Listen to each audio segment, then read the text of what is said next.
So far, the most effective deflection that Republicans are using to avoid releasing the Epstein files is by talking about the violence of the left. And every time they do, some nutty right-winger commits an act of violence to take the rug right out from under them. Well, a man in New York is behind bars right now for plotting to kill Hakeem Jeffries. I'm going to show footage that unpacks this story because it is yet again a blazing example of the chasm of disinformation that the media allows about political violence in this country. Just yesterday, the media allowed Speaker of the House, Mike the Johnson, to make this claim unchallenged. What those people are advocating for is at its essence un-American. And when they go the next step and they call for violence on political officials in an environment that is already a heightened threat environment, it's dangerous stuff.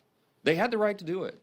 Congratulations, they didn't burn any buildings down. That's a big achievement for the left to have some kind of gathering where they don't have a loot-in and riots and burn a building down. There was, I think, some in Portland. They threw bottles and bricks and stuff at the ICE facility because that's what they do for fun now out there. But they had a free speech event. Congratulations.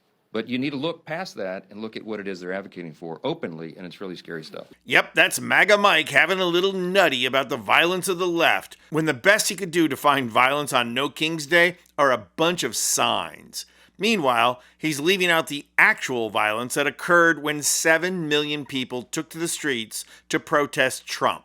Why? Because it turns out there was actually no violence on the part of protesters, but a Trumper drove his truck into the crowd in Jackson Township, Ohio, and then he sped away. A woman in Myrtle Beach, South Carolina, pointed a gun at rally goers. Check this out. USA! USA!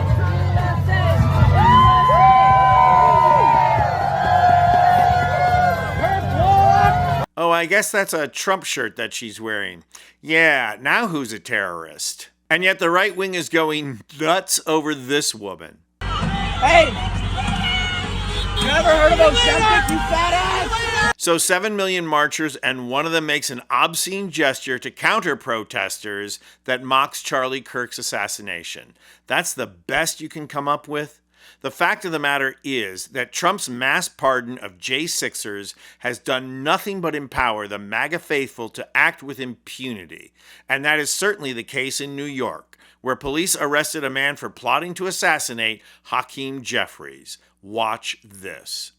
A man who was pardoned for his involvement in the January 6th Capitol riots has been arrested again, this time for allegedly threatening to kill House Minority Leader Hakeem Jeffries.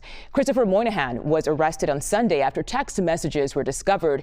He said he planned to, quote, eliminate Jeffries at an event yesterday in New York City.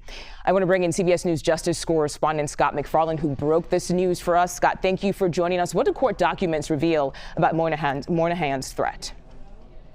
Christopher Moynihan, who has just pleaded not guilty at arraignment to a local charge of a terroristic threat, is accused of sending text messages Friday about Hakeem Jeffries, the House Democratic leader who is about to appear Monday in New York City. According to the charging documents, Moynihan said he wanted to kill Jeffries and ridiculed Jeffries.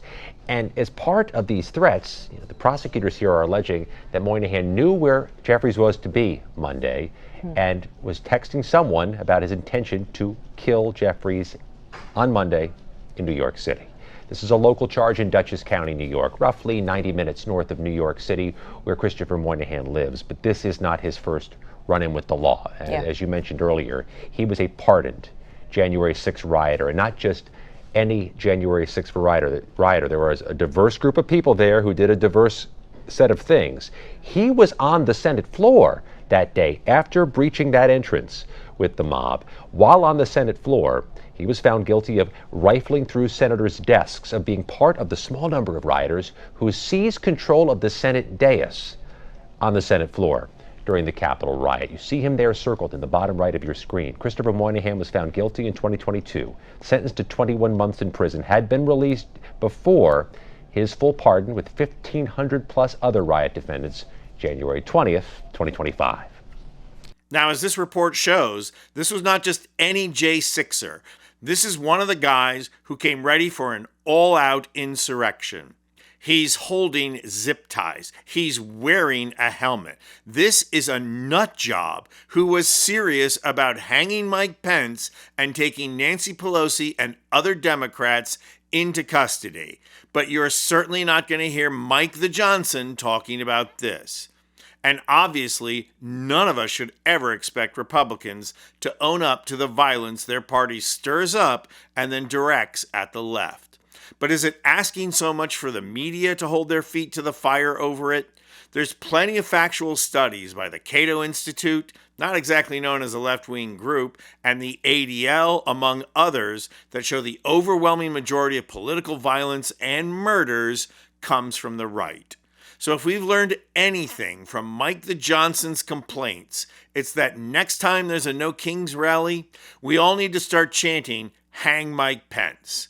Apparently, that's acceptable behavior. I'm Anthony Vincent Gallo for Occupy Democrats. And if you like this video, please hit the like button and subscribe to our channel. You'll not only help out our channel, you'll be taking concrete action and helping get rid of Trump and the MAGA movement who ushered him in.